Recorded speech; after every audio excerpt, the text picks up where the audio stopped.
নাঙ্গলকোটে স্বেচ্ছাসেবক দলের উদ্যোগে টু নাইট ব্যাডমিন্টন টুর্নামেন্ট উদ্বোধন।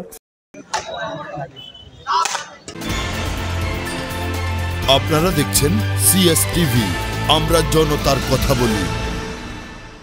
বাংলাদেশ জাতীয়তাবাদী স্বেচ্ছাসেবক দল কুমিল্লার নাঙ্গলকোট উপজেলা ও পৌরসভা উদ্যোগে টু নাইট ব্যাডমিন্টন টুর্নামেন্ট উদ্বোধনী খেলা শুক্রবার রাতে অনুষ্ঠিত হয়েছে। কুমিল্লা দক্ষিণ জেলা স্বেচ্ছাসেবক দল বিজ্ঞান ও প্রযুক্তি বিষয়ক সম্পাদক ইঞ্জিনিয়ার মোজাম্মেল হক মাসুদের সভাপতিত্বে খেলায় প্রধান অতিথির বক্তব্য রাখেন কেন্দ্রীয় বিএনপি জাতীয় নির্বাহী কমিটির সদস্য আলহাজ মুবাশির আলম ভূঁইয়া।